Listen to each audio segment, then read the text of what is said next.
Kami dari kelompok 3 yang beranggotakan 5 orang, yaitu Aas Baiti Cahya, Amri Fadlan, Nina Novita, Nurul Aini, dan Sarsa Aulinisya Yuniar.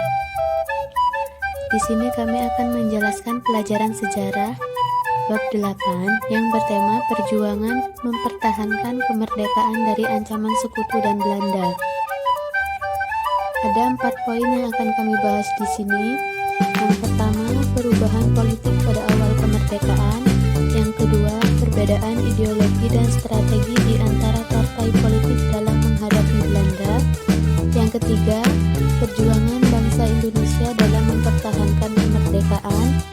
Dan yang keempat, perjuangan kembali ke Negara Kesatuan Republik Indonesia.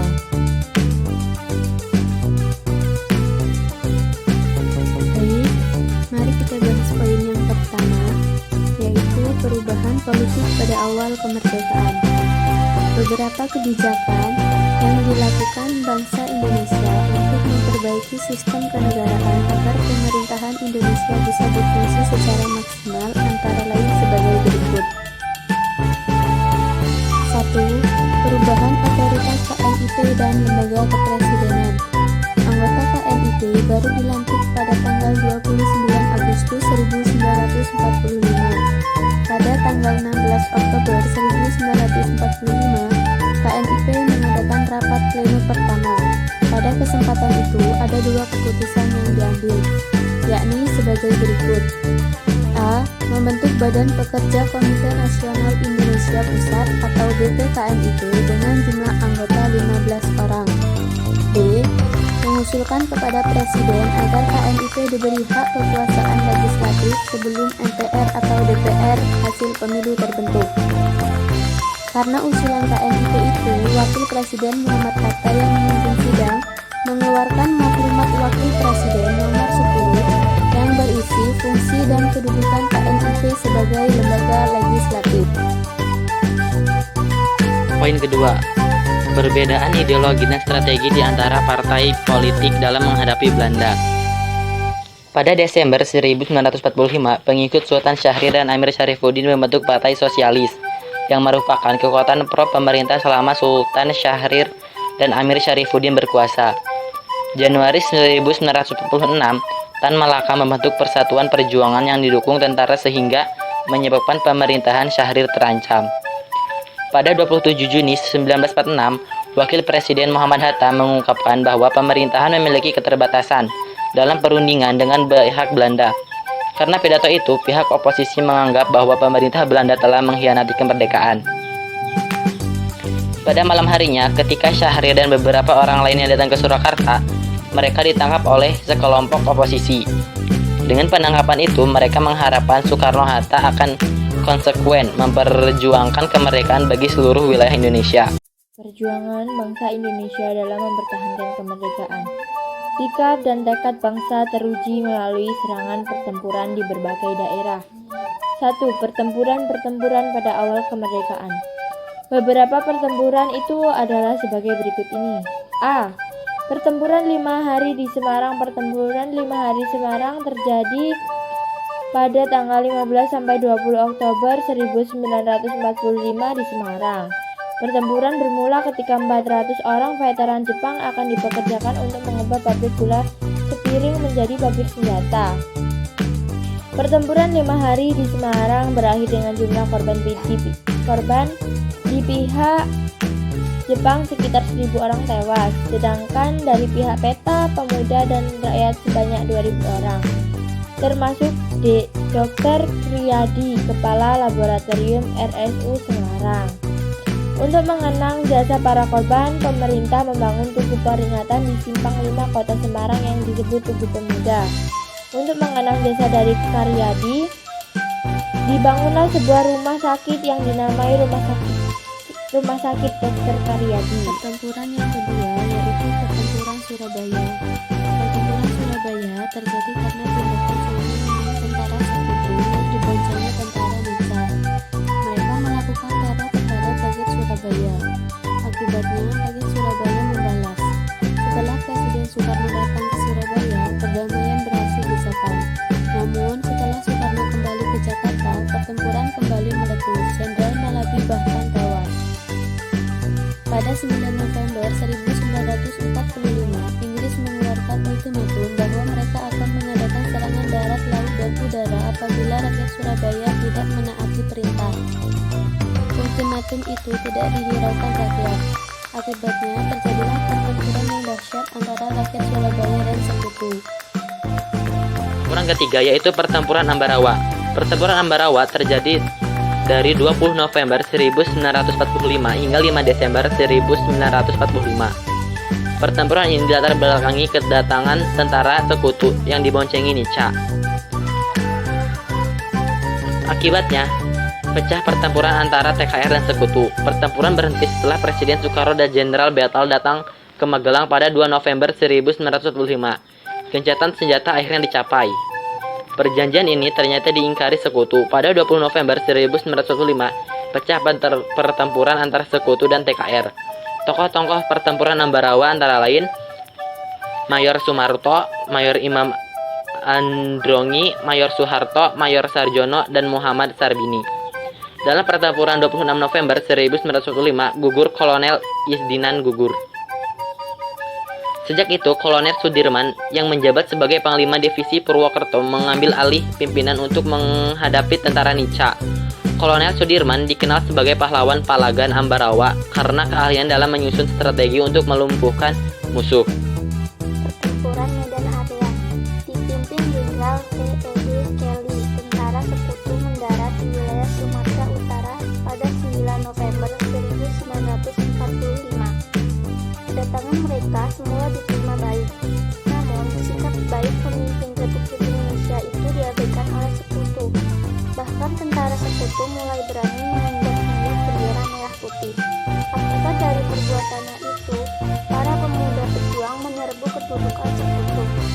Insiden itu menjalar ke daerah-daerah lain seperti Pematang, Siantar, Brastagi, dan lain-lain. Insiden yang terjadi berkepanjangan itu menyebabkan pasukan TKR yang sebelumnya telah terbentuk pada 10 Oktober 1945 di bawah pimpinan Ahmad Tahir mengadakan pemberontakan. Brigadir Jenderal T.E.D. Kelly mengeluarkan ultimatum agar rakyat menyerahkan senjatanya. Ultimatum itu juga diindahkan. Para pemuda pejuang bahkan kemudian membentuk komando yang diberi nama Komando Resimen Laskar Rakyat Medan Area. Di bawah komandan resimen, itulah rakyat bahu-membahu menentang Sekutu dan NICA di Sumatera Utara. Peristiwa Bandung Lautan Api. Sejak pertengahan Oktober 1945, tentara Sekutu memasuki Bandung. Seperti halnya di kota lain, tentara Sekutu dan Nica melakukan teror terhadap rakyat sehingga timbul perlawanan. Bandung jadi medan pertempuran. Bandung terbagi dua. Bandung Utara diduduki Sekutu, sedang Bandung Selatan dikuasai Republik. Namun, Sekutu kemudian menuntut pengosongan sejauh 11 km dari Bandung Selatan. Akibatnya, meletus lagi pertempuran dan aksi bumi hangus yang dilakukan para pemuda di seluruh kota. Bandung menjadi lautan api dari batas timur Cidadas sampai batas barat Gianyar. Pada 23-24 Maret 1946, rakyat Bandung meninggalkan kotanya. Peristiwa ini kemudian diabadikan dalam lagu Halo Halo Bandung. Tokoh-tokoh pejuang Bandung Lautan Api antara lain adalah Aruji Kartawinata, Sutoko, Nawawi Alif, Kolonel Hidayat, Oto Iskandar Dinata, Kolonel A.H. Nasution, Panglima Divisi 3 Jawa Barat, dan pemuda Moh Toha. Perundingan sebagai upaya menyelesaikan pertikaian. Rencana untuk mempertahankan pihak Indonesia dan Belanda di meja perundingan. A. Perjanjian Linggajati pada 10 November 1946. Republik Indonesia dan Belanda mengadakan perundingan di Linggajati. Perundingan ini dipimpin oleh Lord Killen, seorang diplomat Inggris. Delegasi Indonesia dipimpin P.M. Sultan Syahrir, sedangkan Belanda dipimpin oleh Dr. Van Mook. Kedua pihak berhasil mencapai kesepakatan pada 15 November 1946. Kesepakatan itu antara lain sebagai berikut. 1. Belanda mengakui secara de facto Republik Indonesia atas wilayah Sumatera, Jawa, dan Madura. 2. Republik Indonesia dan Belanda akan bekerja sama untuk membentuk negara Indonesia Serikat dengan nama Republik Indonesia Serikat, RIS. 3. RIS dan Belanda akan membentuk Uni Indonesia Belanda dan Ratu Belanda sebagai ketua. Perjanjian Linggadjati menimbulkan kontroversi. Banyak tokoh berpendapat bahwa isi perjanjian Linggadjati membuktikan kekalahan pemerintah. Dalam situasi demikian, pada 25 Maret 1947, persetujuan Linggadjati ditandatangani di Istana Rijswijk, Istana Merdeka. Akibatnya, Kabinet Syahrir jatuh pada 27 Juni 1947. Digantikan Kabinet Amir Syarifuddin pada 3 Juli 1947. Yang kedua adalah Perjanjian Renville. Pada 8 Desember 1947 dimulai perundingan perdamaian antara Indonesia Belanda yang dilakukan di atas sebuah kapal bernama Renville. Karena perundingan dilakukan di atas kapal Renville, maka perundingan itu kemudian dikenal sebagai Perjanjian Renville. Dalam perundingan ini, delegasi Indonesia dipimpin oleh Perdana Menteri Amir Syarifuddin dan Ali Safran Wijaya sebagai wakilnya. Sedangkan delegasi Belanda dipimpin Raden Abdul Qadir Wijaya Atmojo, Mr. Van P.J. Poels, dan Mr. C.H.R. Sumatin. Akibat persetujuan Renville, Kabinet Amir Syarifuddin mendapat tantangan dari banyak pihak. Menurut mereka, hasil perundingan Renville sangat merugikan RI. Amir Syarifuddin terpaksa menyerahkan mandatnya kepada Presiden pada 23 Januari 1948. Pada 29 Januari 1948, Presiden Soekarno membentuk kabinet baru dengan Dr. Andes Muhammad Hatta sebagai Perdana Menteri. Perundingan ketiga yaitu Perundingan Roem-Royen. Perundingan Roem-Royen merupakan kesepakatan pemerintah Indonesia dan Belanda sebagai dampak dari terjadinya agresi militer Belanda II. Delegasi Indonesia dalam perundingan itu dipimpin oleh Mr. Muhammad Roem, sedangkan dari Belanda dipimpin oleh Dr. Van Rooyen. Perundingan dimulai 17 April 1949 di Hotel des Indes atau Hotel Duta Merlin sekarang. Dipimpin Marley Cochrane, wakil Amerika Serikat. Setelah melalui perundingan yang berlarut-larut, maka pada 7 Mei 1949 tercapai persetujuan yang kemudian dikenal sebagai Persetujuan Roem-Van Rooyen atau Roem-Royen Settlement. Hasil-hasil persetujuan Roem-Royen mendapat dukungan dari partai politik, sedangkan pihak TNI tetap mencurigai intikat Belanda karena selama itu tidak pernah konsekuen terhadap persetujuan-persetujuan yang telah dicapai. Sebagai realisasi dari persetujuan Roem-Royen adalah sebagai berikut. Yang pertama, Belanda meninggalkan ibu kota Republik Indonesia, Yogyakarta. Yang kedua, TNI menduduki kota Yogyakarta. Yang ketiga, Presiden dan Wakil Presiden serta para pemimpin lainnya kembali dari tempat pengasingan ke ibu kota negara. Yang keempat, Panglima Besar Jenderal Sudirman kembali ke Yogyakarta dari gerilya. Yang kelima, PDRI mengembalikan mandatnya kepada pemerintah Indonesia di Yogyakarta. Konferensi Inter-Indonesia sebagai tindak lanjut persetujuan Roem-Royen, pemerintah Indonesia segera mengadakan persiapan untuk menghadapi konferensi meja bundar KMB. Pemerintah kemudian mengadakan pendekatan dengan pihak BSO atau Badan Musyawarah Negara Federal. Pendekatan itu dimaksudkan untuk menciptakan satu frontal menghadapi Belanda dalam KBM. Republik Indonesia dan pihak BSO akhirnya mengadakan pertemuan pada 19 sampai 22 Juni 1949 di Yogyakarta dan dilanjutkan kembali 31 Juli sampai 2 Agustus 1949 di Jakarta. Pembicaraan dalam konferensi itu hampir seluruhnya mengenai masalah pembentukan Republik Indonesia Serikat, RIS.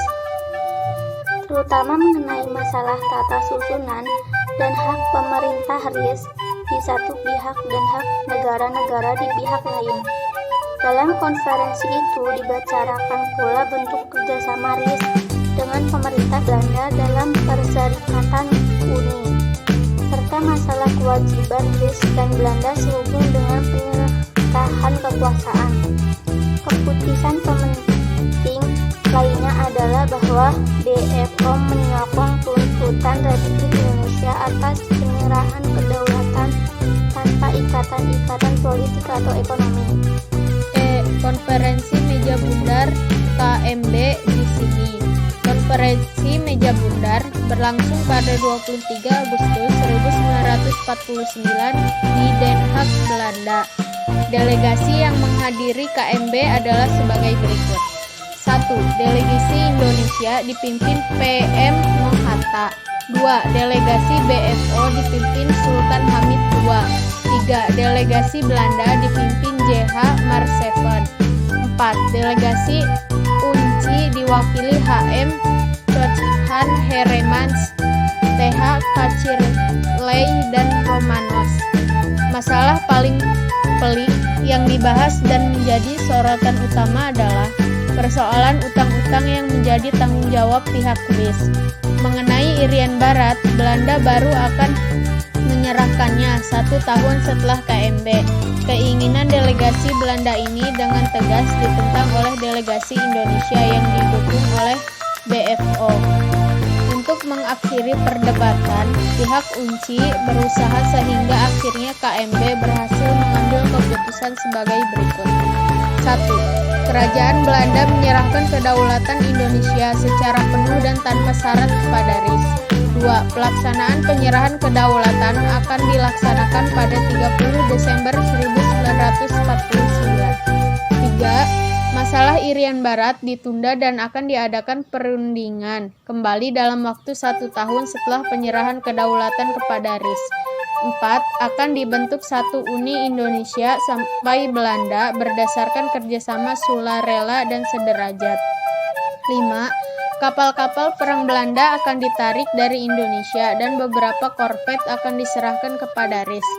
6. Tentara Belanda akan ditarik dari Indonesia dan KNIL dibubarkan kemudian akan digabungkan dengan APRIS. D. Perjuangan kembali ke Negara Kesatuan Republik Indonesia. Kemerdekaan menjadi cita-cita bangsa Indonesia yang bebas dan berdaulat. Namun, cita-cita itu tidak akan ada artinya bila bangsa Indonesia menjadi bangsa yang terpecah-pecah. Karena itu, harapan untuk menjadikan negara Indonesia sebagai negara kesatuan Republik Indonesia terus diperjuangkan. 1. Terbentuknya Republik Indonesia Serikat RIS. Hasil-hasil konferensi Meja Bundar KMB disahkan oleh KNIP pada 14 Desember 1949. Sebagai realisasi dari KMB, Republik Indonesia Serikat kemudian dibentuk yang terdiri dari 16 negara bagian. Insinyur Soekarno diangkat sebagai Presiden RIS, Dr. Andes Muhammad Hatta Perdana Menteri, dan Ketua DPR RIS adalah RM Sartono.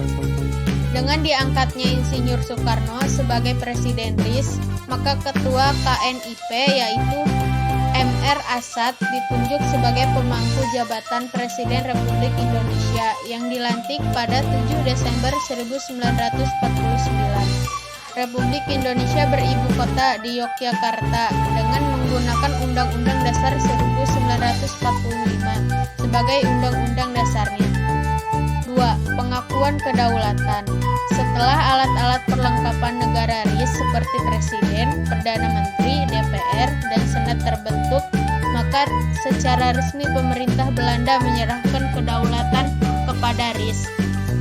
Penyerahan itu dilakukan pada 27 Desember 1949 di Amsterdam dalam suatu upacara resmi oleh Ratu Juliana kepada wakil negara RIS Muhammad Hatta. 3. Kembali ke Negara Kesatuan Republik Indonesia. Masa pemerintahan RIS berumur kurang dari 1 tahun, yaitu 7 Desember 1949 sampai 17 Agustus 1950. Hal itu dikarenakan sudah sejak semula bentuk negara serikat tidak dikehendaki seluruh rakyat Indonesia. Bentuk negara serikat hanya strategi politik pemerintah untuk mencapai tujuan semula, yaitu Negara Kesatuan Republik Indonesia. Dengan Undang-Undang Darurat Nomor 11 Tahun 1950, beberapa negara bagian RIS bergabung dengan Republik Indonesia. Di antaranya Jawa Tengah, Madura, Padang, dan sekitarnya bergabung pada 9 Maret 1950. Demikian pula Pasundan, Kalimantan Timur, Sumatera Selatan, Bangka Belitung, Riau, Banjar, Dayak Besar, Kota Waringin, serta Kalimantan Tenggara. Indonesia Timur dan Sumatera Timur lalu menyusul. Alhasil terbentuklah Negara Kesatuan Republik Indonesia pada 17 Agustus 1950. Sekian penjelasan dari kelompok kami akhiri. Wassalamualaikum warahmatullahi wabarakatuh.